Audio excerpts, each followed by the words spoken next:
It is good to believe in God, but it should not be the end of it. What do you do after that? We have to experience and see what this experience can do to your life. And then how at each moment we continue to transcend from mere belief system to experiencing it, becoming in the process, and the journey continues.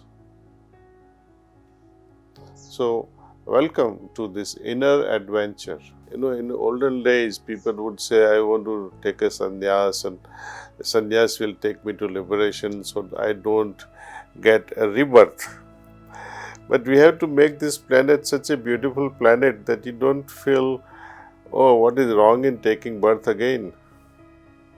It's such a beautiful place. It is heavenly place, perhaps better than heaven. So even gods should feel that let me go to heaven. It's a earth is heaven. And for that we can really achieve it through the help of younger minds and hearts. How is that possible? You see, when we see the current affairs in the world, take for example Hamas versus Israel, Israeli Defense Forces and Hamas. It's a controversial topic. If merely 5,000 or 10,000 soldiers can bring about so much of destructions, imagine 100 plus thousand youth present today can achieve. Our problem is if there is a one terrorist, he can destroy, let us say, half a dozen people. If there are 5,000 people, it can have a massive impact. If you try to break a stick, one stick, you can easily break it. But if you bring 100 small pieces of sticks, you can never break it. So the strength is in unity. We are all present, no doubt, from all over the country and abroad. Our efforts, our strength is diluted, it's here and there.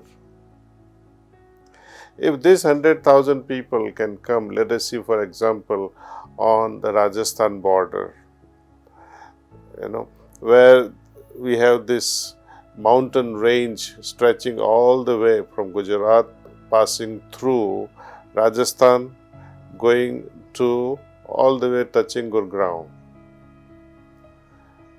That mountain range is able to prevent the desertification of rest of central India.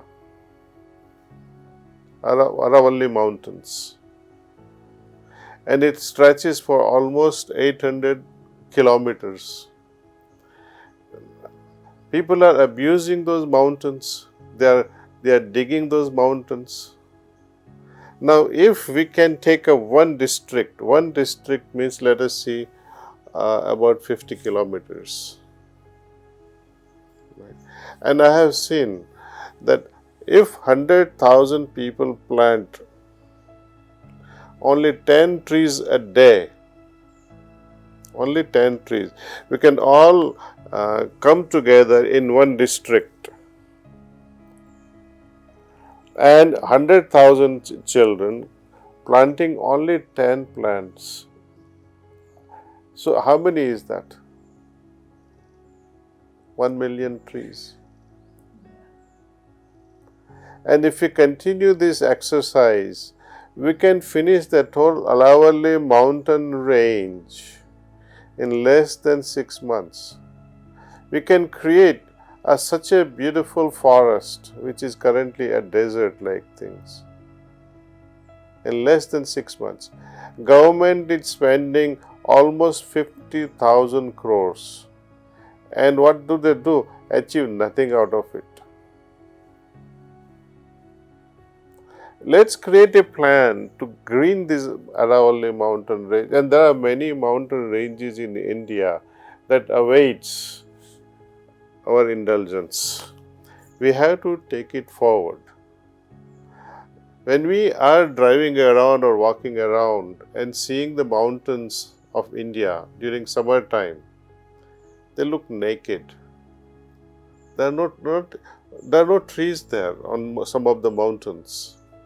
So we have to beautify them. We have to create a green canopy. And through this, we can create a lot of medicinal plants on which the local tribal people also depend and earn their income. We are able to change the landscape not only ecologically but economically also.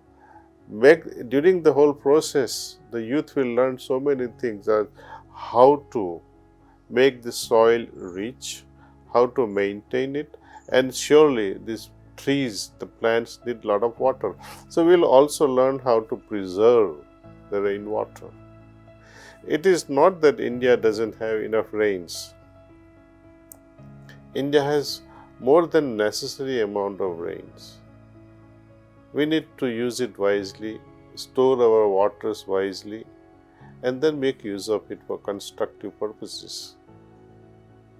So, we have to be always vigilant at what can I do. I just give you one example. You can have your own ideas about doing things in a very constructive way. You don't have to wait for elders to do anything good.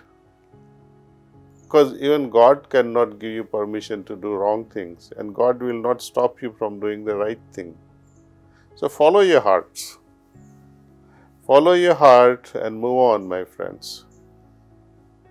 So this is the dream and this is the hope, and I wish all our youth develop a faith in divinity based on personal experience, not because your professor says so, nor not because your parents say, look, there is godliness, or not even communities or priests telling you to believe in God.